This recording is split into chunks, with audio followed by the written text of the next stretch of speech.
Good morning, Johnny, Throga fans, and dears. We are back for another reaction to Dimash. I believe this is song number... Do you know how many weeks it's been since I've heard Dimash? It's been like 4 weeks, 3 or 4 weeks, which is too many weeks. It is way too many weeks. This is song number 42 that we have reacted to. I mean, we've had some repeats in there. There are so many of these that we need to go back and watch. Like Story of One Sky, I feel like I need to watch 10 times just the music video to like absorb visually, but then all the sonic layers and everything. But that was the nice thing about the concert recap, by the way, was listening to these songs that we've already listened to, but listening the second time, it's just, you can process so much more. Because actually, it was the third time because we heard him in the concert. But yeah, there's a value in that. So once we get to the end, we'll just start over. We'll loop, and then we'll react to our reaction. No, we don't want to do that. Let's not do that. We don't need to make them longer than they already are. So today's song is Adagio. I don't know if you recall that song title. Yeah. Lara Fabian did that. Yes. And I have notes from Eric Sicard, our resident Lara expert. So she wrote the song originally. Sorry, the music had already existed, and then she wrote the lyrics in Italian, and then she released that. And then the English version that we're going to hear Dimash sing was a collab between Dave Pickle, Rick Ellison, and Lara. So not sure who contributed what, but with Lara involved, it was like the meaning of the lyrics, everything was intact. You just know. This was originally composed by Remo Giazzotto in the 50s. Just put the accent on there. That makes it all better, yeah, that's as close as I'm going to get, guys. But yeah, this should be really cool hearing his interpretation of the song. And we're not going to get into comparing the two. Obviously, they're completely two different artists on so many levels. But we love the connection to Lara is always cool because we're a big fan of hers as well. By the way, I'm Richard. Hi, Richard. And that's Johnny. Hi, Johnny. Hi, Johnny. And should you enjoy this channel and video... Yes, if you enjoy it, please hit like and subscribe and ring the bell. Please, we're begging you, ring that bell. So desperate. I don't know. Normally, this is where we tell you to click on the links below, but not yet, because we have a very special announcement. We are introducing our very first partnership. Not what you would expect, but it's perfect. So, Richard, you know how I am the most tired person on YouTube? Yes, you are. Well, as luck would have it, there's this wonderful company called Manta Sleep, and they provided both of us with these Manta Sleep masks, and they are amazing. We've been offered several sponsorships over the past, like maybe 3 or 4 months as the channel's been growing. None of them were quite a fit, and we're really big on... we want genuine reactions to music, and if we're going to promote something, we want it to be something we actually like and that fits our brand. And obviously, someone at Manta Sleep watches our channel, because why would they offer a sleep mask to music reactors? It's like, hey, that guy has humongous bags under his eyes every show. He probably needs this. There's a backstory to this, too. So I used to live at this apartment, which was previously lived in by my friend Richard here. And the wonderful thing about this apartment was in the bedroom, there was no window. So it was at night, and in the morning, it was just pitch dark. So I slept like a baby. The downside is, after I moved out of that place, I couldn't sleep in another room to save my life. So I've been struggling for a decade to sleep when there's even just the slightest amount of light. And I've tried other sleep masks. Which every other mask does. These block out all the light. And it's like being in that wonderful hole again. And I can sleep again. The black hole of sleep. No, but it's cool because they have these eye cups actually are adjustable. So you can fit it to your eye and then Velcro it in. So it's like actually customizes to your face, which is brilliant. And they're really smooth. I've been sleeping in them for over a week now because I started before you came back from vacation. So you've had it a few days. And they also have a Bluetooth version. So it actually covers your ears too, and again, adjustable to your face. How perfect would this have been when we went to Budapest? I didn't sleep at all in Budapest. I know. At all. So, The train, yes, I the would have loved flights. this. Oh, I would have killed for this. So we are taking these with us on our next trip. As humorous and perfect as it is for Johnny's sake, I also want to add that sleep and naps in particular are essential for a singer's career, because just for vocal health as a whole, the quality of sleep reflects the consistency of your voice. So it's even more of a perfect fit for this channel. So thank you, Manta Sleep. You guys are awesome, and we recommend all of you to now click on the link below, and it'll get you 10% off using the coupon code THRONLYNAP, because Thronelys need naps. I love a good nap. I love a good nap. Thank you so much, man, to sleep. On to Adagio by Dimash on the singer. I do have to have the transparencies on pretty thick or thin, if you will, so we don't have any copyright issues. If you haven't already seen this, every deer here obviously has, but anyone else, we encourage you to check out the link below as well so you can enjoy the full visual presence of this performance.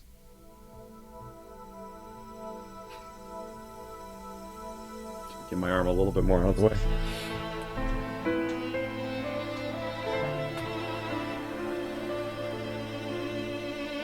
Oh, he's playing piano. Nice.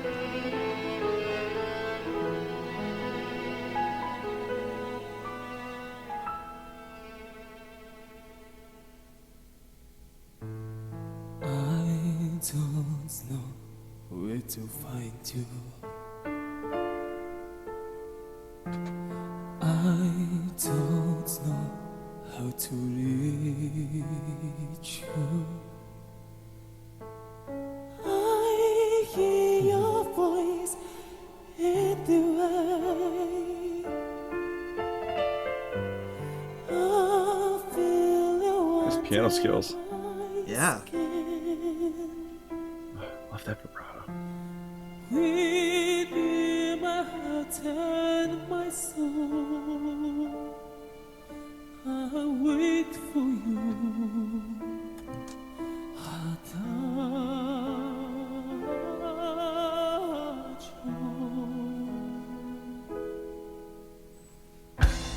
How did I do without you? All of my dreams surround you. I see any touch of pain. I'll fall into your embrace. Well, the time is outside, you'll be my arms. Adagio. Close my eyes and then away. But it won't be too bad. I've gone so far. I'm on saga. Nothing more to explain. I know I've got ways. This is another place.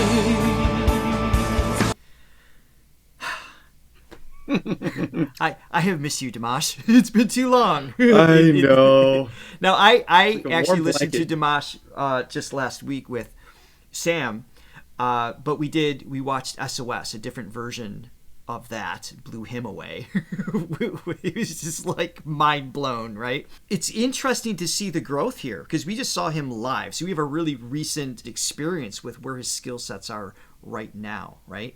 So hearing the progression, particularly, I would say more than anything, is his English pronunciations. That's something we've recognized even recently. It's like, oh, it's something he can refine a little bit more. He's got incredible And articulatory skills. listen, we realize we have no basis to critique anybody's pronunciation on any other language. no. No other language. But this is from an observational standpoint. Yes. Entirely observational. We're not knocking him, but it can continue to be finessed. But it's interesting to hear 7 years ago he's struggling more to really get the shape of the vowels and everything, and it's just rooted in a different language. You know, the brain learning Kazakh. Is that how you say Kazakhstanian? Kazakh? Kazakh? No, I feel like actually.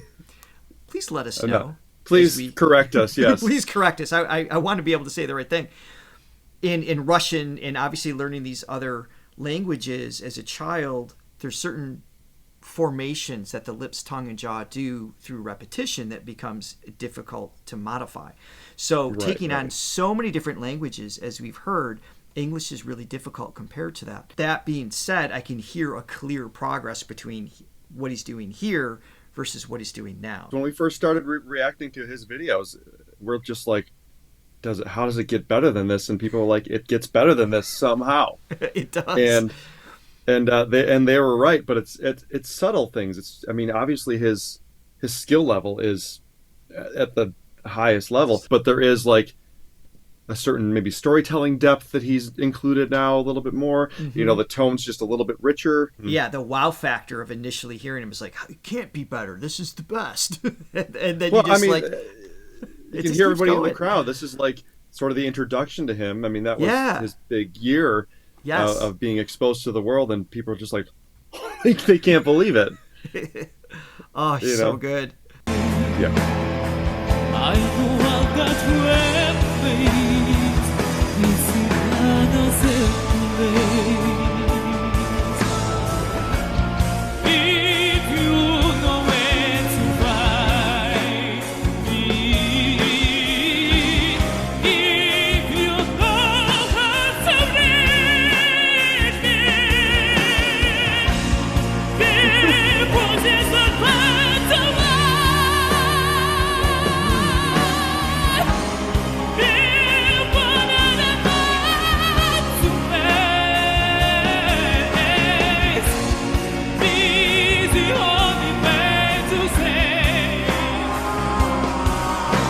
to leave my heart, said to give me your love, forever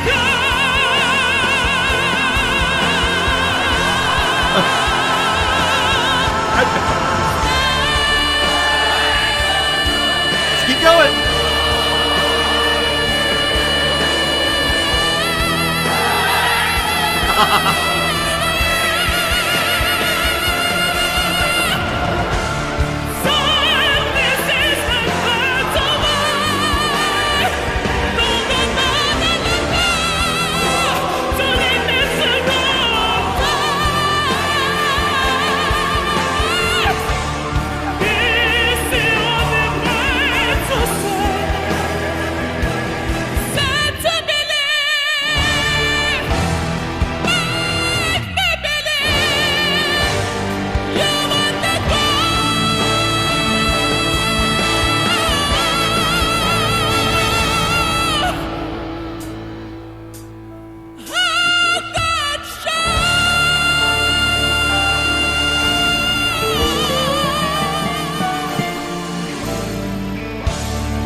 Why not? Never knew.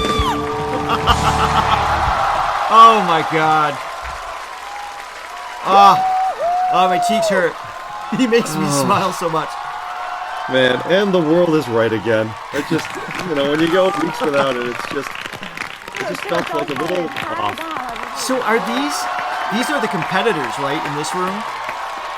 Yeah, imagine being a competitor sitting in that room. I'm sure they're great, but it's like there might be. And I'm thinking of a younger version of myself, like having this dream, this aspiration to like win this contest or whatever, and then you just have that, you're just like deflated. Just pack my bags now. That range of notes, that D-E-F-5 that he was singing, that so much intensity. So much intensity. I know it's a mix, but he mixes so seamless that it sounds like just a chest voice that's extended up. Yeah. And that's a really high note for a chest. It's really high. And the impact of just his entire body language, right? Just like going after every word. And I just love that commitment, that risk emotionally on stage that he always gives to his performances. I don't think we've ever seen him just he doesn't Phone it in. half-ass anything. Exactly, Yeah. right? I mean, he always gives whatever he's capable of at that time and place in this period of time at 23 with his skill sets that he has on this show. Every cell in his body is committed to the song, and I love any artist that's willing to do that, because it's scary on many levels. I'm sure there's nerves that he's working with, and he just goes in this incredible autopilot and emotional deep dive into the song.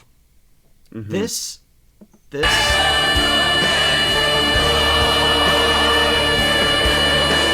just that. He doesn't have to do the modulation. I know. I love it.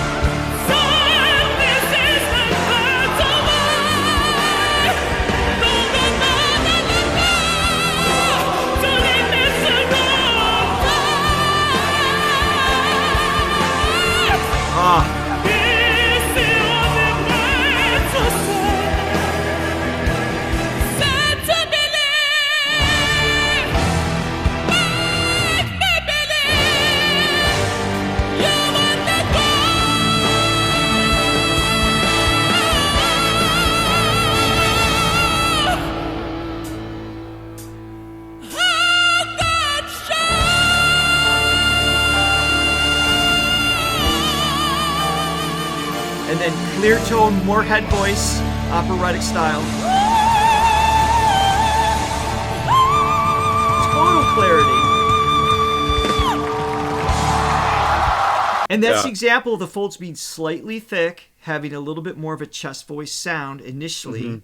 And then just the position of his larynx and his throat and everything, given a belted tone, and then going into a slightly lower position of the larynx, smoother walls of the throat in the pharynx region, and then that head voice, the folds thinning a little bit. Just it's not two different singers, but he infuses these different styles that I think that makes him so recognizably unique compared to a lot of other singers that have this one frame of tools, for lack of a better term, to pull from. Acknowledging that he is a better singer today, but there is something cool and appealing about that the just getting started, the discovery, like that energy of like, I'm proving myself for the first time. There's just that little extra push of that, the early 20 something or whatever age range, and the rawness in the tone. Like I sort of think about Elton John tensions. Elton John's voice when he first started out, it was it became more refined over years, but there was something cool about how raw it was too. Like, it's just a little bit higher pitched. It was just a little bit more like out of control. I mean, Dimash out of control is still way more, nitpicking, but it's just like, just that little rawness of that youth, which is, there's an appeal to it too. I enjoy going back and seeing Dimash like trying to prove himself to the world. It's pretty cool. I could see why a lot of the Deers were asking us to react to this video, not because it's the most show-off thing or the best of his ability, but it's part of that discovery, going back to that moment and sharing that. And I'm so glad we did that. There's others. Your Love, which is one that Lara and Igor wrote for Dimash, so that needs to happen very soon. And Passion, I guess, is a huge one. Everybody's saying, like, melodically. There's so many we have to get to. And we are doing a dedicated Reaction Wednesday to Dimash coming up. Oh, it's next month. You're going to make me wait another 4 weeks? I just told you. No, I'm so sorry. We have a lot of commitments. But when we get back to Dimash in July, it's going to be full on 90 minutes at least of all these incredible pieces that we haven't heard. Can you put your mask on and play something cool? I'm testing your piano skills. Yeah. Let's see. Play Adagio. You heard it twice now. Surely you know it completely. Actually, I have another one in mind. What do you got? Dude, I've got, with these intense lights, it's like completely blacked out. Oh, I love this. See, now I want to take a nap. All right. Bye, everyone.